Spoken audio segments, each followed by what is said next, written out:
السلام علیکم ناظرین، آپ دیکھ رہے ہیں پروگرام گویا اور میں ہوں ارسلان خالد۔ آج تیسرے پارلیمانی سال کا پہلا دن ہے۔ گزشتہ 2-3 دن سے یہ بحث جاری ہے کہ حکومت کے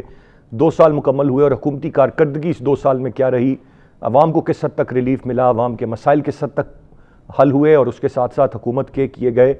وعدے حکومت کس حد تک پورے کرنے میں کامیاب ہوئی۔ لیکن دوسری جانب ایک اور بہت جو عام چیز ہے وہ پارلیمان ہے، پارلیمان کا فنکشنل ہونا، پارلیمان کا کام کرنا، وہاں پر اہم موضوعات پر بات چیت ہونا، اس کے ساتھ ساتھ قانون سازی ہونا، یہ تمام تر چیزیں ہیں جو پارلیمان میں خاصی اہمیت رکھتی ہیں۔ آج جب اس وقت مشترکہ اجلاس ہوا، جب ہم نے دیکھا تیسرے پارلیمانی سال کا، اور 2 سال کی کارکردگی ذہن میں آتی ہے، اس میں بہت ساری باتیں جن کی طرف خیال جاتا ہے وہ یہ کہ عمران خان صاحب نے ہر ہفتے خود پارلیمان میں آنے کی بات کی تھی، انہوں نے ہر ہفتے سوالوں کے جواب دینے کی بات کی تھی۔ اس کے بعد وہ ایک ہفتہ بھی شاید ایسا نہیں آیا جب انہوں نے سوالوں کے اس طرح سے جواب دیے ہوں، اور اس کے بعد پھر کئی ہفتے ان کی غیر حاضری بھی پارلیمان میں ایک معمول بن گئی۔ ماضی میں بھی پارلیمان کو وہ اہمیت نہیں دی جاتی رہی ماضی کی حکومتوں کی طرف سے، بالخصوص پاکستان مسلم لیگ نواز کے دور میں بھی یہی گلہ شکوہ رہا کہ نواز شریف صاحب جب وزیر اعظم تھے تو اس طرح سے پارلیمان میں حاضر نہیں ہوتے تھے۔ اب اس وقت ہم نے دیکھا ہے جو 2 سال میں مسلسل کئی مرتبہ ایوان کو مچھلی منڈی بنے ہم نے دیکھا، چاہے وہ سینٹ ہو چاہے قومی اسمبلی ہو، ہم نے وہاں پر بہت اگریسو ایک دوسرے پر سخت الفاظ کا تبادلہ اور ایسی تقاریر دیکھیں جہاں پر ایک دوسرے پر کیچڑ اچھالا گیا، بلو دا بیلٹ ہٹ کیا گیا، پھر بار بار ماحول خراب ہوتا رہا، کئی مرتبہ کورم پوائنٹ آؤٹ ہوا اور کئی مرتبہ یہ اجلاس جو ہیں یہ اسی طرح مکمل نہ ہوتے رہے، یا ان سے کچھ سیر حاصل گفتگو نہ ہوئی، یا ہم نے یہ دیکھا کہ کوئی قانون سازی ہمیں اس طرح کی نظر نہیں آئی۔ یہ 2 سال کی اگر ہم بات کریں تو یہ جہاں پر ہم باقی حکومتی معاملات کی بات کرتے ہیں تو یہ بھی مثالی ہیں کہ ہمیں کئی اہم ایشوز پر بات چیت ہوتی نظر نہیں آئی، صبر و تحمل نظر نہیں آیا، اور کئی قانون سازی ہمیں اس طرح سے اہم ایشوز پر ہوتی نظر نہیں آ رہی۔ زیادہ تر معاملات جو ہیں وہ صدارتی آرڈیننس کے ذریعے چلانے کی کوشش میں ہے یہ حکومت، اور وہ بڑا واضح طور پر کہتی ہے کہ جی اپوزیشن ہمارا ساتھ نہیں دیتی اور ہماری اکثریت نہیں ہے، اور یہ سارا معاملہ۔ میں چاہوں گا جہاں پر ہم حکومتی کارکردگی کی بات کرتے ہیں تو آج کے دن ہم اس جو پارلیمانی تیسرا سال کا پہلا دن ہے اس پر ہم پارلیمانی کارکردگی کی بھی بات کریں، اس میں حکومت نے کیا کردار ادا کیا، اپوزیشن نے کیا کردار ادا کیا، اور کیا وہ حوصلہ افزا ہے، اور یہی توقع ہم آئندہ آنے والے کیا 3 سال میں رکھیں گے۔ میں چاہوں گا اس پر ہم بات کریں۔ اس کے ساتھ ساتھ جو مسلسل اس وقت ہم دیکھ رہے ہیں، کل کے دن ہم نے دیکھا گو کہ پرسوں مکمل ہوئے حکومت کے 2 سال، پھر ہم نے کل کے دن دیکھا کہ وزراء شبلی فراز صاحب کے ساتھ کئی وزراء آئے بیٹھے اور وہ یہ دعویٰ کرتے رہے کہ حکومت بہت کامیابی سے چل رہی ہے اور بہت اچھے کام کر لیے ہیں۔ آج کچھ اور وزراء آئے، وہ بیٹھے شبلی فراز صاحب کے ساتھ، انہوں نے پھر یہ یقین دلانے کی قوم کو کوشش کی کہ حکومت بڑے بہتر طریقے سے اور وزارتیں بہت اچھے طریقے سے اپنا کام کر رہی ہیں۔ عمران خان صاحب کہتے ہیں کہ جو مشکل وقت میں کیے گئے کٹھن فیصلے تھے ان کے ثمرات ملنا شروع ہو گئے۔ وہ کیا ثمرات ہیں، کس کو مل رہے ہیں؟ خان صاحب کو مل رہے ہیں، ان کی کابینہ کو مل رہے ہیں، یا عام آدمی کو مل رہے ہیں؟ The question remains their. حکومت احتساب اور اصلاحات پر سختی سے عمل درآمد کرے گی۔ وہ اصلاحات بھی 2 سال سے کوئی نہیں ہوئی، کوئی ریفارمز جن کے بڑے بڑے دعوے تھے ان میں سے ایک ریفارم کا آغاز بھی نہیں ہوا، بلکہ خود ہی دفنا دیا گیا جو پولیس ریفارمز کا بھی آئیڈیا تھا پنجاب میں۔ پھر احتساب کی بات کرتے ہیں تو احتساب ویسے ہی ایک سوالیہ نشان اور تماشا اس ملک میں بنا ہوا ہے۔ یہ ساری صورتحال میں 2 سال مکمل ہونا ہے اور پھر 2 سال کے بعد مزید 3 سال آگے چلنا ہے۔ میں چاہوں گا تفصیل سے ان معاملات پر ہم آج کے پروگرام میں بات کریں۔ گیسٹ پارٹیسپینٹس کا تعارف کراتا چلوں۔ پروگرام میں ہمیں جوائن کیا افتخار شرازی صاحب نے، سینئر صحافی اور تجزیہ کار ہیں، بیورو چیف ڈان نیوز۔ بہت شکریہ شرازی صاحب آپ کے وقت کا۔ عامر الیاس رانا صاحب ہمارے ساتھ پروگرام میں موجود ہیں، آپ بھی سینئر صحافی اور تجزیہ کار ہیں اور بیورو چیف ایکسپریس نیوز ہیں۔ طارق فیضاد صاحب سینئر تجزیہ کار ہیں، ہمارے ساتھ پروگرام میں موجود ہیں۔ شرازی صاحب میں گفتگو کا آغاز آپ سے کروں گا۔ سر، یہ بات ہم سب جانتے ہیں کہ پارلیمان کی اہمیت کیا ہے، ماضی کی جو پارلیمان ہیں وہ کس طرح سے کام کرتی نہیں، کچھ قانون سازی چاہے وہ اچھی ہو بری ہو کہیں نہ کہیں کوئی اس کا سہرا لیتا ہے، کوئی کریڈٹ لیتا ہے۔ اگر میں آپ سے کہوں کہ یہ 2 سال جو پارلیمانی سال تھے ان کو کس طرح سے آپ دیکھیں گے، ان پر کیا کامنٹ کریں گے؟ آپ کی رائے میں یہ کس طرح کے 2 سال تھے؟ دیکھیں ارسلان، پارلیمان کو تو مدر آف آل انسٹیٹیوشنز کہا جاتا ہے اور تمام قوانین اور تمام ادارے گویا کہ پارلیمان کے بطن سے جنم لیتے ہیں۔ تو اس میں تو کوئی شک نہیں ہے کہ کسی ملک کی جو پارلیمان ہے اس کی بڑی ایک اہمیت ہے، اور ریاست نے کیسے چلنا ہے اور کیسے آگے بڑھنا ہے یقینی طور پہ یہ ساری کی ساری چیزیں پارلیمان میں طے ہوتی ہیں، اور یہی وجہ ہے کہ اس کو بڑی اہمیت دی جاتی ہے۔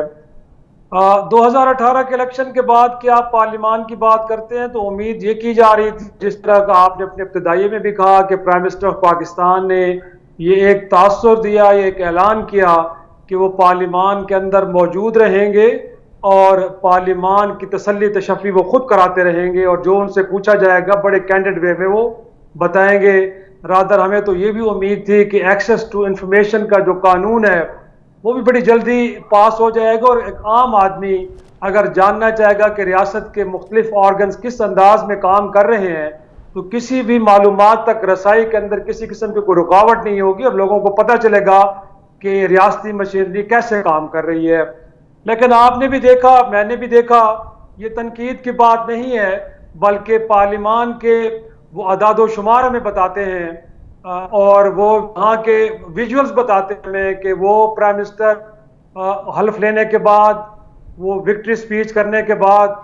بڑے شاذ و نادر نظر آئے، اور ہمیں بھی ان پہ اب اس طرح کی مجبوراً تنقید کرنی پڑ رہی ہے جو تنقید ہم وزیر اعظم نواز شریف صاحب پہ کیا کرتے تھے۔ گویا کہ ان کا بھی رویہ یہ تھا کہ انہوں نے پارلیمان کو اہمیت انداز میں نہیں دی،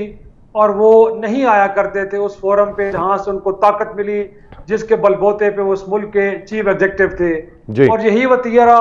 اب prime minister of Pakistan Imran Khan نے اپنایا ہے۔ اور آپ نے دیکھا ہے کہ پچھلے عرصے میں 2 سالوں میں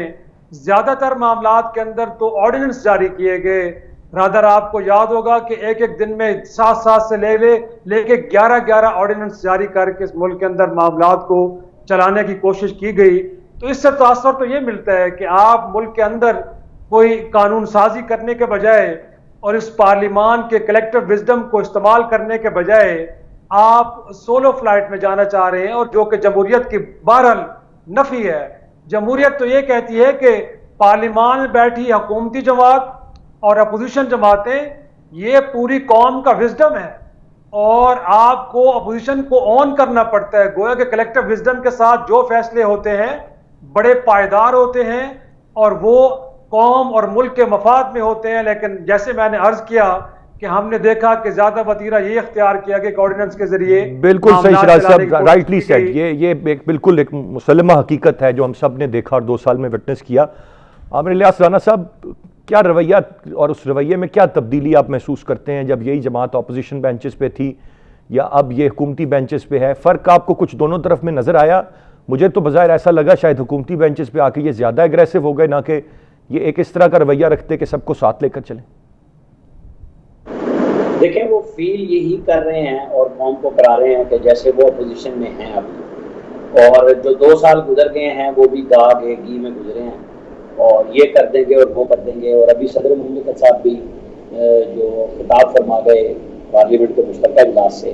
وہاں پہ بھی کچھ ایسی صورتحال اور وہاں پہ بھی اس کے اختلاف نے مکمل طور پہ صدر کی تقریر کا بائیکاٹ کر دیا تھا، اور صدر صاحب کو ظاہر ہے ایک موقع مل گیا۔ ویسے تو انہوں نے اس خواہش کا بھی اظہار کیا کہ میں تو سمجھ رہا تھا کہ مجھے خاموشی سے سنا جائے گا، تو چند منٹ کے شور کے بعد تمام اپوزیشن جو ہے وہ ایوان سے باہر نکل گئی۔ تو صدر مملکت کو کم از کم اپنی تقریر ایوان کے اندر ان کو کوئی خوف نہیں رہے گا کہ کوئی آواز اور موجود رہی اور وہ تقریر اپنی مکمل کر کے اس کے اندر اسی طرح کی اپوزیشن چل رہی ہے، اسی طرح کی حکومت چل رہی ہے کہ حزب اختلاف کے ہوتے ہوئے یہ نہیں پتہ چلتا کہ حزب اختلاف پارلیمنٹ کے اندر کس طرح موجود ہے، اور حکومت کا بھی کوئی وجود نظر نہیں آتا پارلیمنٹ کے اندر جب وہ موجود ہوتی ہے۔ شیرازی صاحب نے بھی بات کر دی، آپ نے بھی کر دی کہ وزیر اعظم صاحب نے کہا تھا کہ وہ آیا کریں گے، جواب دیا کریں گے۔ عمران خان صاحب پچھلی اسمبلی میں ممبر تھے اور وہ تب بھی نہیں آتے تھے، اور ایک دفعہ ریزائن کے بعد جب وہ سارے ریزائن واپس بھی ہوئے دھرنے شرنے کے بعد، تب بھی اس کا کوئی پی ٹی آئی کا اتنا متحرک رول نہیں تھا موجود، اور خاص طور پہ عمران خان صاحب نہ کمیٹیوں میں جاتے تھے، جس کی وجہ سے آج بھی گورنر کے ایشوز سامنے ہمیں آ رہے ہیں کہ وہ اب کام بھی کر رہے ہیں، ورک آن جاب بھی ہے، سیکھ بھی رہے ہیں، تجربے اس ملک پہ ہی ہو رہے ہیں، کیونکہ انہوں نے گورننس براہ راست نہیں کی۔ اور پھر اگر آپ کہیں کہ ٹیم ان کی، تو ٹیم کے بارے میں انہوں نے اگلے دن انٹرویو میں بھی کہا کہ ان کے وزیر اعلیٰ جو پسندیدہ ترین وزیر اعلیٰ ہیں، وسیم اکرم پلس ہیں وزیر اعلیٰ گلزار، ان کے خلاف ان کی اپنی پارٹی کے لوگ ہیں۔ تو یہ وہ حقائق ہیں جو پارلیمنٹ کے اندر بھی سامنے موجود ہیں۔ کیبنٹ میں ایک کابینہ کے اجلاس میں انہوں نے کہا کہ شیخ رشید سمیت بہت سارے وزراء سولو فلائٹ پہ ہوتے ہیں اور پتہ نہیں لگتا کہ وہ کابینہ کی نمائندگی کر رہے ہیں یا ذاتی، اور پنجاب میں بھی کچھ وزیر ایسے ہیں، لہذا احتیاط کریں۔